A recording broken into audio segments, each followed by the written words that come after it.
welcome to First and Filoni. This is our Week 8 edition. I believe it is our 10th episode. So thank you, everybody who has watched along for all 10 episodes. If you're new, bear with us. Last week was a rough week for us.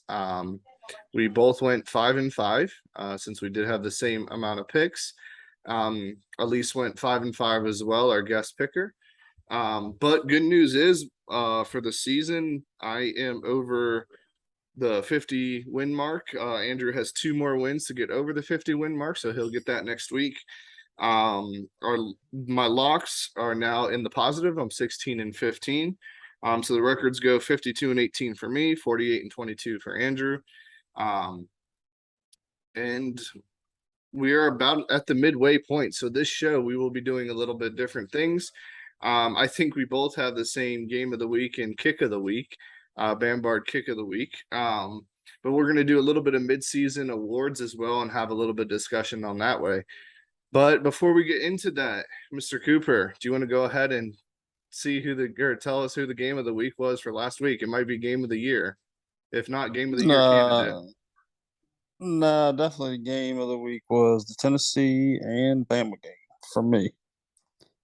Yeah, no, definitely. And unfortunately, I was at a friend's wedding. Nick and Becca, congratulations on getting married, but it was rough.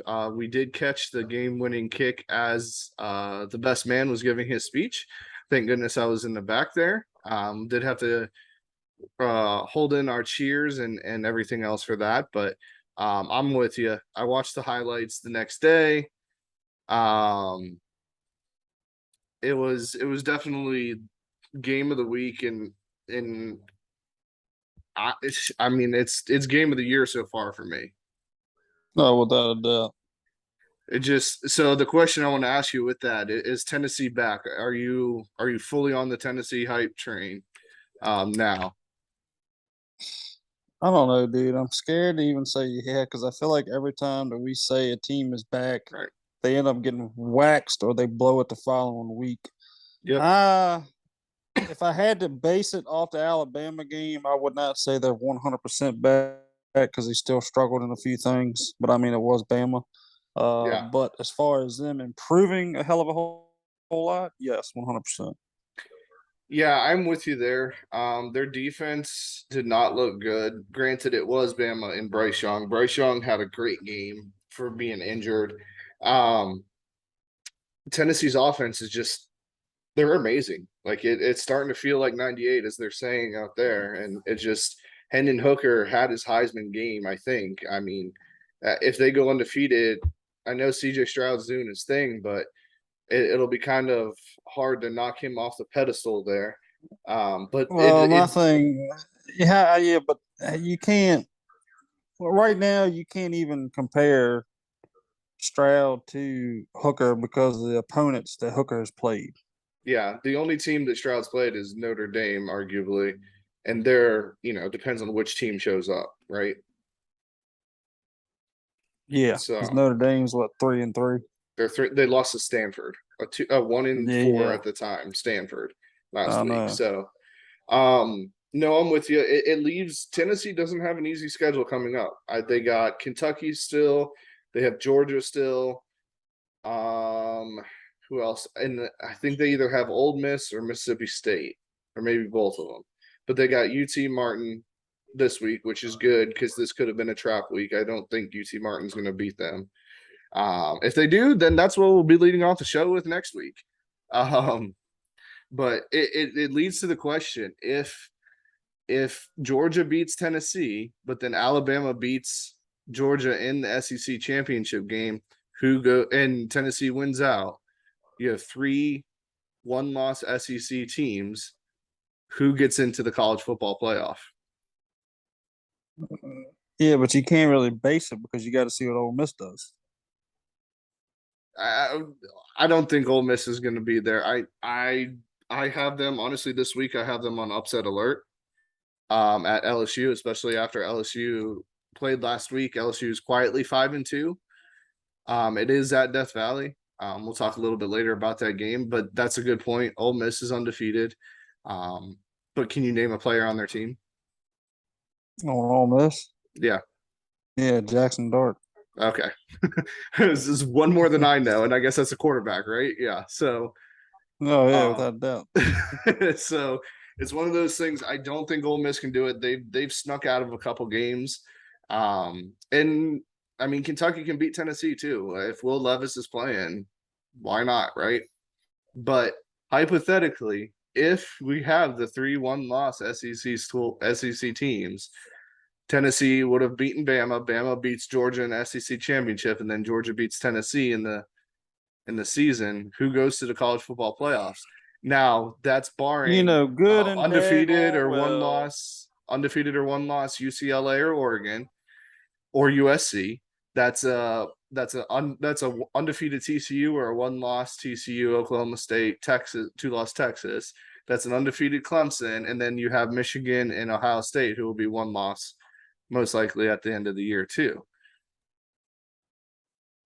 So, Yeah, but good and daggone well they're not gonna leave Georgia and Bama out of the playoffs. so you think Tennessee gets the short end of the stick?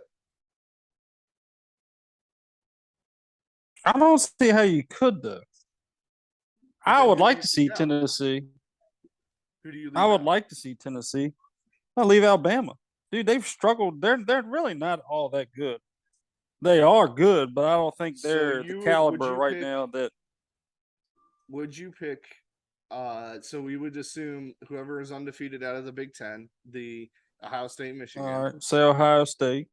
Clemson's probably going to go undefeated unless they trip up this week, or they could lose to UNC in the ACC title game, um, or whoever they're facing in the ACC title game. They could potentially lose there, but we'll say that they're going to go undefeated because they most likely are. So you have two teams undefeated right there. If TCU goes undefeated, do you leave them out and put two SECs in? Or UCLA No, goes no, undefeated, do you leave them out and put two SECs in? no. Only because of the way the rankings have gone this year and how they're dropping people down, and even if they are escaping, they're still fumbling to 2, 3 spots. Right. Especially if they do got the hype. But I don't. You can't leave. To me, yeah, the SEC is a powerhouse. That's what people want to see. But if you have undefeated teams, you can't leave them out just because of their conference. Yeah, it just leaves the um hold on one second. That's where I think the expansion on the playoffs is definitely going to come in. Yeah, this is where I wish they could have done it this year. I guess they theoretically still can, but like they would have to start that process now because it's going to be a huge money grab. Um, but I think this year would have been the perfect year to do it. Outside of Georgia, who looks like they're back, Ohio State, who's quietly rolling, Michigan finally beat a competent team, and they look pretty good. Yeah, they did. They turned it on in the second half. Clemson's undefeated. That defense is nasty. DJ actually looks like he can play now. And then, I mean, Oklahoma State should have beat TCU, but TCU's rolling. Texas looks great with Quinn Ewers. Yeah, they're not going to USC put. lost, but that's because they don't have a defense, and that was because it was at Utah, and that's what we kind of talked about. It's like, and UCLA's undefeated. Like, I mean, there's teams out there that are still that would be great matchups. I'm not saying they'd win it. I still think Georgia Ohio State's probably in the finals, but I mean, this would be a perfect year for it. Without a doubt. So, I mean, that's just my two cents in it. I mean, I that's where I would go, but I'm with you there as well. So we both agree on game of the week there. I think we probably both agree on Bambard kick of the week with Alabama missing it. Yeah, Um, Will Reichert. yeah, poor kid. I mean, that's a tough environment. 100,000 people, and you're going in to win the game. Well, the bad Um, thing is he's Mr. Automatic. yeah, But I mean, it's like I think Nick Saban even said too. I mean, they're assassins. They have one job. They right. don't get the opportunities on the field that every other player does get. So when they are called upon, things do happen. Yeah, and let's remind everybody he was perfect on extra points coming up to that night, 7 for 7. So, like, it's a tough job to be a kicker there. Um, and then the knuckleball at the end of the game barely made it over from 40 That was yards. partially blocked. Yeah, so it was a knuckler, but it still made it over. That place was going crazy. So I'm going to tell you, just like I told somebody on Facebook, a win's a win in the column, and a loss is a loss. Doesn't matter it what is. happened and how you got it done. It is. We can go down the line and talk about everything that happened, but I think this is game of the week or game of the year for me as of right now. I mean, Bama, Texas would have been there, um, and that was game of the week until this week for me. But it is what it is, I guess. So, all right, well, let's get off the SEC talk. Everybody and their mother was talking about Bama and Tennessee, and they still probably will for the next week. We'll go ahead and go into midseason awards. We don't have many, and I'll let you throw out whatever your thoughts are too at the end of it. But let's go over the three categories I sent you. We're going to do Coach of the Year, early Heisman winner, and then best running back. Um, we could have gone like best receiver or offensive player as well, but I think there's no real offensive or wide receiver that's kind of like out there besides the kid from TCU who just seems to be smoking everybody, or Addison from USC. Um, I don't know, dude. That wide receiver from Tennessee had what 200 and oh something yeah, yards and yeah, he five, did, seven but he was a receptions, five go TDs. route, go route, go route, go route. Like, I mean, yeah, no, you're right. I guess we can do wide receiver, or do honorable mentions for that. But let's start off with Coach of the Year. Um, I have one, two, three, four. I have four potential candidates. Five, Uh, actually. I have I've five got four. candidates. No, six. I have six candidates. So who are your candidates? Because I might add some to mine. Okay, so my four. One I'm gonna go with Texas Tech's coach Mm-hmm. I have that one. McGuire. I'm going to go Josh Heupel out of Tennessee. Yep, I have him too. I'm going to go, surprisingly, Dino Babers out of Syracuse. Oh, I didn't even have him, but yeah, he's doing And it. the only reason why I say him is because he was on the hot seat Yeah, after last year, and he's turned that program around to a 6-0 team for the first time, and yeah, I couldn't tell you how when. yeah. No, that's a And good one. see, that's three. Four, I'm gonna go TCU's coach. Yep. Five, I'm gonna go Kansas's coach. Okay, I didn't have him. Yeah. I actually do got six. Six. I know this is they. Yeah, I got to just because it's their first year in the FBS. Who's They that? did have a JMU, you tragic said? loss to Georgia. Yeah, Yeah, that's who I had JMU as well. so that's my six. Yeah, so to add on to that, I wrote down a couple other ones as I was thinking about it. I had Brent Bielema from Illinois. They're I think they're one loss or undefeated, but they look like the old Wisconsin when he was coaching there. I have UCLA and Chip Kelly because they're undefeated, and DTR looks like a Heisman candidate. Their quarterback, and then Tulane's 5-1. The Green Wave. It's good to see a smaller school be right up there as well. Tulane probably the lowest on my list, but JMU, I agree. JMU's there. So if you had to pick one of those 10 candidates that we just listed off, who would you have? If the season was ending right now, Season was ended right now. Who's your coach of the year? man, I It's really tough. do like McGuire. I really do like McGuire, but if the season was to end today with Tennessee's record being undefeated, I got to go Josh Heupel. So think about it. Texas Tech, they're 3-3. They have the worst record on all their lists. They're starting their third string quarterback, a redshirt freshman, and they're still finding ways to win or compete. I'm with you. It's Heupel. If we ended the season right now, it's Josh Heupel. Like, it's nobody else. Um, I think we could have thrown Sarkeesian in there for Texas. But I think right now it's Heupel, and I think that's everybody's. I think TCU's coach has a chance because I mean they have not an easy schedule coming up either. Um, so we're in agreement there. Heupel for sure. I think as well. Um, but there's a lot of good candidates. This is just a great. This is to be honest with you. I know this is our first year doing the show, but like this is the best college football we've had in like 10 years. Like it's not the same Oh four teams no, that and we're talking about. the bad thing is Yeah, and the bad thing is, it's almost over. Yeah, yeah, we got like 7 more weeks left plus bowl games, so we got to enjoy it while it lasts. And then we're gonna go on a 220-day drought. Yeah. So we'll go ahead and get out the next one here. Heisman winners. Um, I have a couple potential. I'll list them off and then you can list yours, but I really think it's just a race between two people right now. But the couple people I have listed here is CJ Stroud, Hendon Hooker, Bryce Young, um, Corum, Blake Corum from Michigan, the running back. Um, I would throw Caleb Williams in there. I would throw Max Duggar in there from TCU. I throw DTR in there. Um, but the top three, I think, right now is Stroud, Hooker, and Blake Corum. But I honestly think it's just a race between Stroud and Hooker at this point. I don't foresee anybody else, and Bryce Young maybe, but he missed a game, and Stroud hasn't Yeah. played anybody, and Hooker just had his Heisman game. I mean, he played really well, so Yeah, if I had to pick my favorite right now is definitely Hooker 5. I've got Hooker number 1.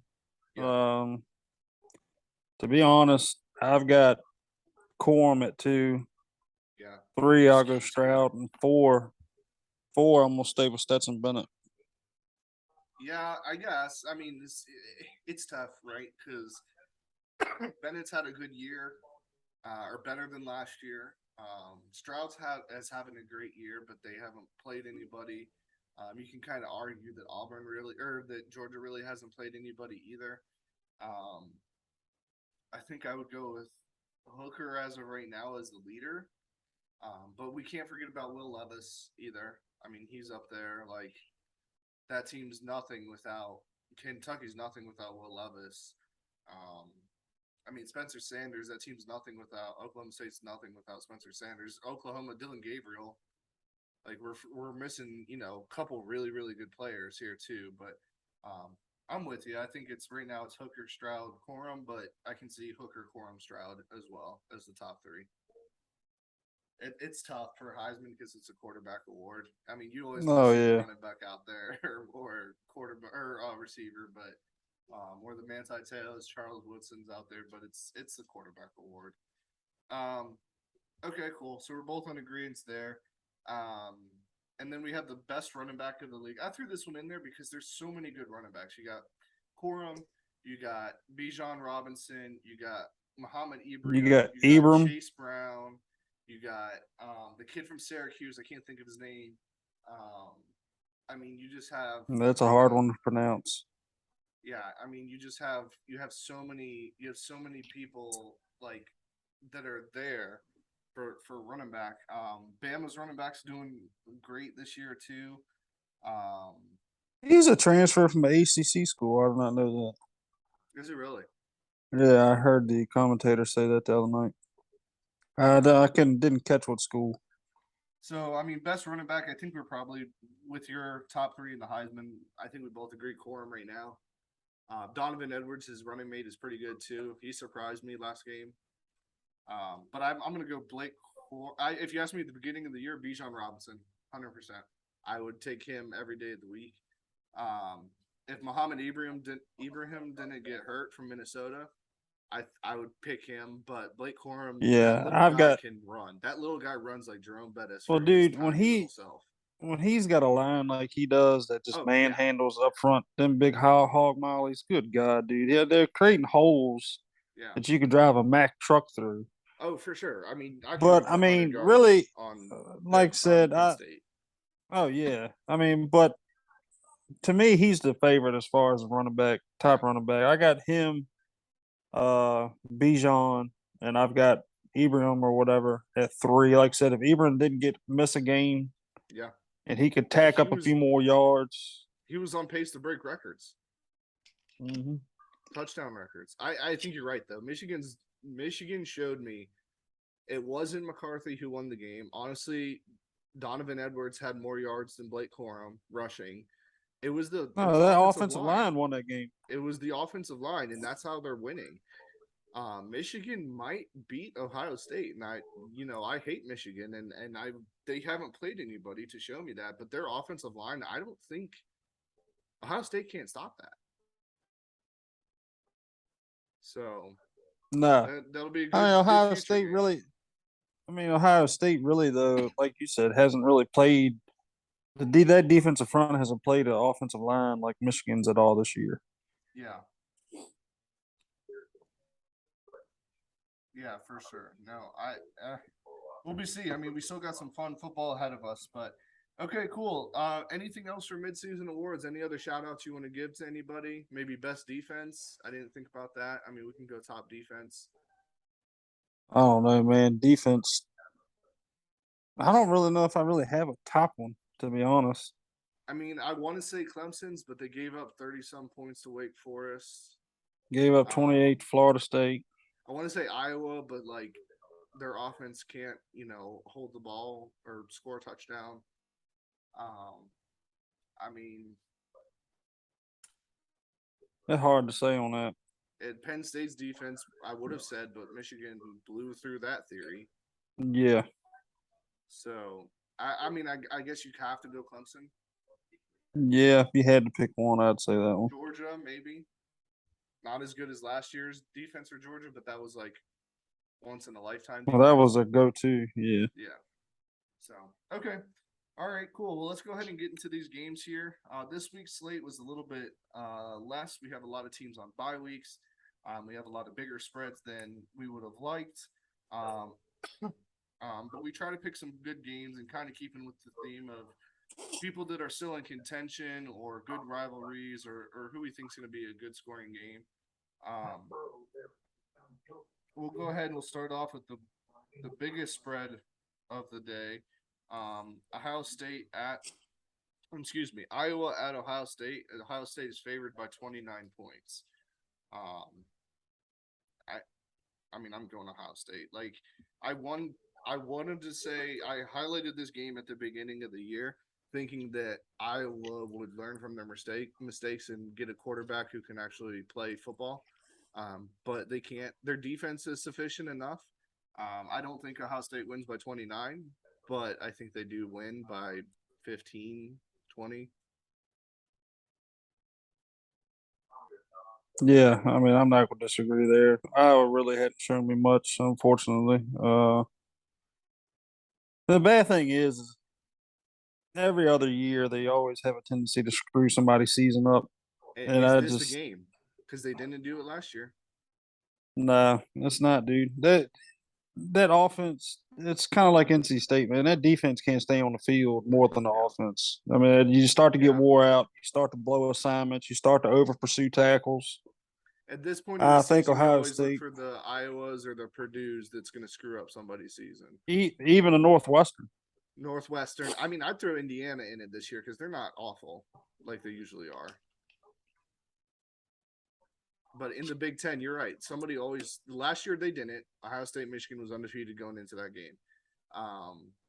Michigan State's trash. They that was a bad signing of Mel Tucker. He is god awful coach. He had one good year, a bunch of fluky wins. But yeah, no, I'm with you. I wanted to pick Iowa, but I can't. If it was at Iowa and it was at a night game, No, maybe, still wouldn't do it. I would want to just for the kids, the Iowa wave. But like, I'm with you. It's No, Ohio yeah. State. Okay, we're both in agreement there. The next game we'll do the second highest spread. Mississippi State at Alabama. Alabama's favored by 21 points, which kind of shocked me. That's a huge spread for Mississippi State. Let me double check that again, but I'll let you go ahead and speak on this one while I'm looking. No way Saban's losing two in a row. Oh, I'm on the Mississippi State train, but the Mississippi State train does not have a defense.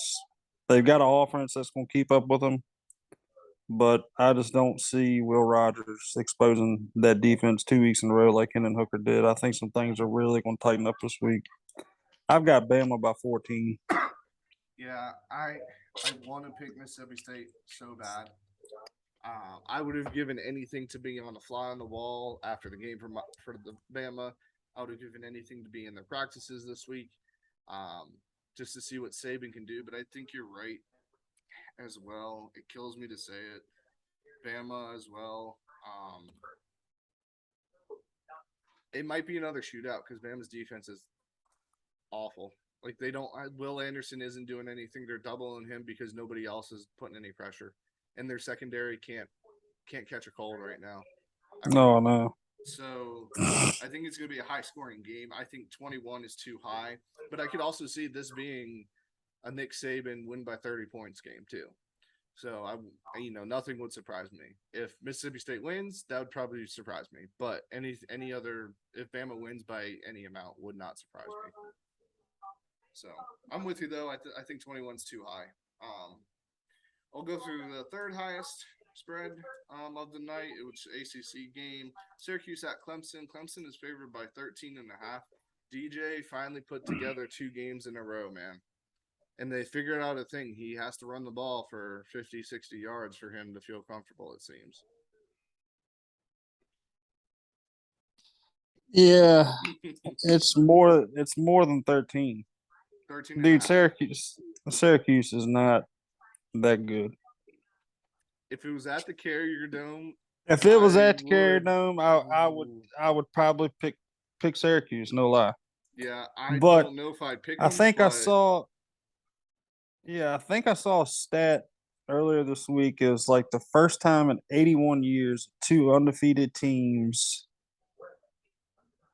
So two undefeated teams this late in the year or something like that's playing at Death Valley. It's something crazy. I can't remember. I mean, I can see it. Nobody in the ACC has been good, like undefeated Um, good. I got Clemson maybe by well, Florida You State said was 13 pretty was good too too. low. No, I mean I would stick with 13, but I mean I just Syracuse isn't going into Death Valley pulling off that upset. I don't think so either. Syracuse is a good story, but this is the time of the year where the stories come to die. We everybody was. I called you, or we talked on the phone a couple times before the Tennessee game, and I was just getting nervous and nervous and nervous for it because I was worried that Tennessee was going to be one of those stories. I guess they still can, but I'm with you. I think Syracuse is a good story. I think this is their downfall. Um, I would love to see Clemson lose to throw more chaos into the football committee. Um, but I'm with you. Clemson wins. I think 13 and a half is fair. I think 2 touchdown game is where it's at. I can see it being 10 to 15 points. All right, cool. Well, let's get into the nitty gritty here. A game that I put on here just because uh, last week it was a high scoring. West Virginia played in a high scoring game and came back versus Baylor. Baylor was smoking them, and then West Virginia went and put 45 points, 42 points on them. West Virginia at Texas Tech. Texas Tech is favored actually by 7 points. Um, it's potential coach of the year. I don't know if he'll get it, but he deserves at least another year to get his players back and not have 3 injured quarterbacks. But I have West Virginia winning this one, and covering. Well, obviously 7 point underdogs.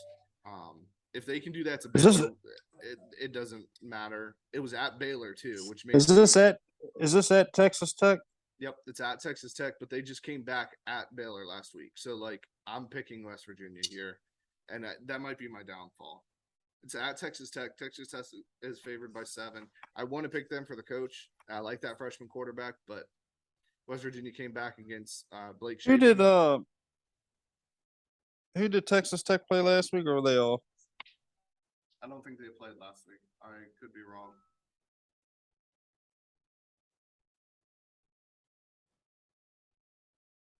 I can check for you, but I don't think they played last week. They're 3-3, so I don't think they played. All right.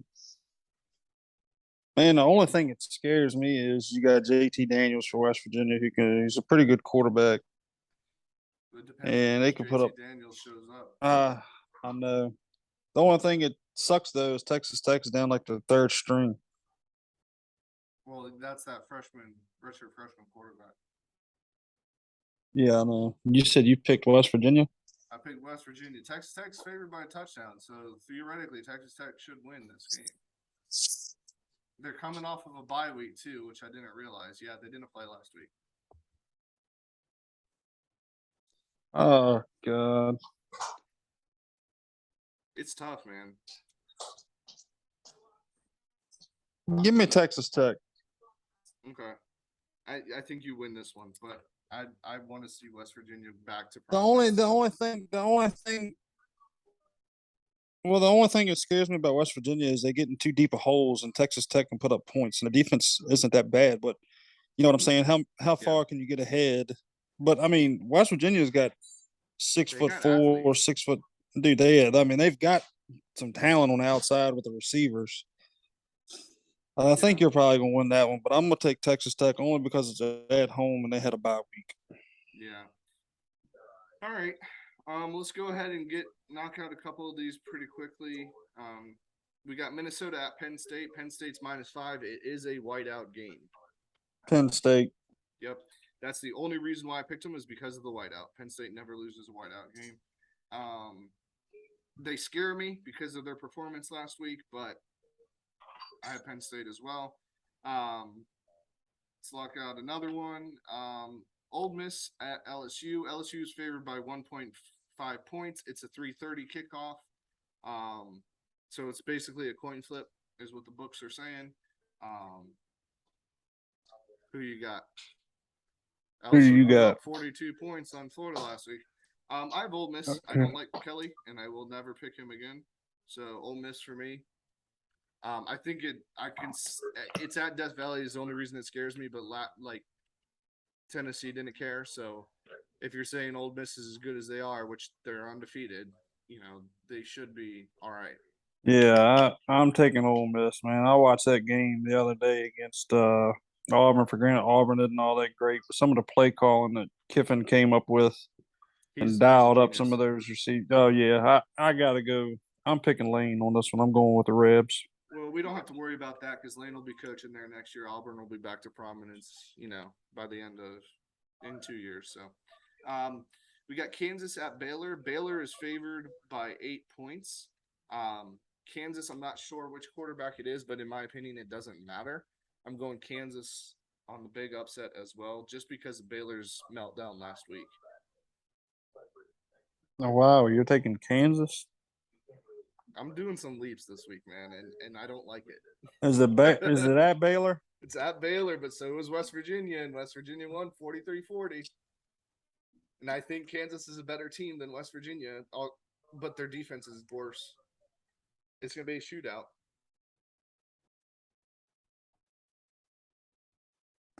God darn it. You can go for the favorite again. I mean, I think you'd be right. No, because I wanna pick Kansas because Kansas came back really good against Oklahoma with the backup quarterback. Yeah. And I think now that he's got a week under his belt. Give me Baylor. I don't see him doing it 2 weeks in a row. Baylor's 3-3, so they've fallen a lot from grace where we thought they'd be a lot better. Okay. UCLA at Oregon. Oregon is favored by 6 points. UCLA is undefeated. Oregon is one loss team. Who do you trust, DTR or Bo Nix? DTR. I'm going UCLA? UCLA. So do I, and that's another upset. That's 3 big touchdown worth upsets that I've picked so far, and I don't like it. So I'm with you. I think UCLA. I think UCLA goes undefeated till USC, and I think USC beats them, which will take the Pac-12 completely out of the playoff. Well, we got 2 more. They're both in the Big 12. We'll go Texas at Oklahoma State. Texas is favored by 6 points. I am super nervous about this after the meltdown that Oklahoma State had in fourth quarter last week. But for the 4th underdog pick of a touchdown or more, I'm going with Oklahoma State. I think Spencer Sanders comes out and they destroy Texas, especially after the way that Texas played against Iowa State. Iowa State's defense is good. Quinn Ewers, I love. No, it's homecoming for Oklahoma State. Oklahoma State by 10. So Yeah, I got not only are Oklahoma they going to State. cover the 6 points, they're going to win by 10. I'm crazy. I no, don't listen to Donovan this week, guys. I'm going to go Oklahoma State. I think Spencer Sanders bounces back. I really thought you were going to pick Texas because we both love Quinn Ewers. Yeah, I don't know. All right, and then I we thought have the only thing is between Quinn Ewers and Bijan Robinson. yeah, it's scary because those two are good, and their Texas's defense is great. Give me Overshown Texas. I'm flopping. that I'm linebacker flipping. Overshown is great. You're going Texas. That's probably the smart I'm move. going Texas. Everybody's saying Texas is going to be in the Big 12 championship game this year, and I don't like it. They're saying Texas TCU, which would that be a great game. I mean, I'm not going to complain about that. But and then we have the last game. We have Kansas State at TCU. TCU is favored by 3.5 points. Now we talked earlier about teams who always upset teams. Kansas State started the downfall of Oklahoma this year. Martinez is from Nebraska is on their quarterback. They have that little running back that we didn't mention from K-State, and I can't think of his name, but he's a stud too. I'm going for another underdog. Shocker! It's the week of underdogs for Donovan this week. I'm going Kansas State. I think they win, and only because TCU or Oklahoma State broke my heart last week versus TCU. I think they exposed them. TCU's great, but I think it's time for them to lose a game and shake up the Big 12. Oh boy. I don't see TCU staying perfect, so I'm picking Kansas State. Really? Mm-hmm. I I'm hate that going we back to think the. so similar some I'm days. going. I'm going back to the Bill Snyder days when Kansas State always Martinez messed is the key somebody's. factor, man. Can they stop Yeah, Martinez? And Spencer Sanders shows that they have trouble with the running quarterback. yeah. I think I got Kansas State on that one. All right, so that's what we have here. We differed in 3 games, so you could catch up here this week. I think it'll be another great week here. We do have a couple minutes left, so I want to go over 6 different locks because I'm a crazy man. I have Mississippi State plus 21 versus Bama. I don't think Bama will cover, but I think Bama wins, but less than 21 points. I have Oklahoma State plus 6 versus Texas. Like I said, I think Oklahoma State wins outright. I have Oklahoma State Texas over 62. I think it's going to be a shootout. Oklahoma State's defense is doo doo, and Texas can put up points. I have Kansas Baylor over 59.5 points. Once again, both defenses are garbage. Both offenses are pretty good. I have UCLA plus 6 versus Oregon. As stated before, not only do I think they'll cover, I think they'll actually win outright. And then another one just to throw in there, just to kind of, because why not? I have Tulane minus 7 over Memphis. I think they'll win by more than 7 points. So those are my locks of the I week. don't know. Memphis just put up like 40 something against ECU the other night. It's at Tulane. Oh yeah. So that's the only reason. I kind of threw that one out there because I'm at an odd number, so I want to kind of get back up there. But thanks again, everybody, for sticking with us here. 10 episodes, pretty great. We're having fun doing it. We hope that you guys are enjoying it as well. And then we will see you next week.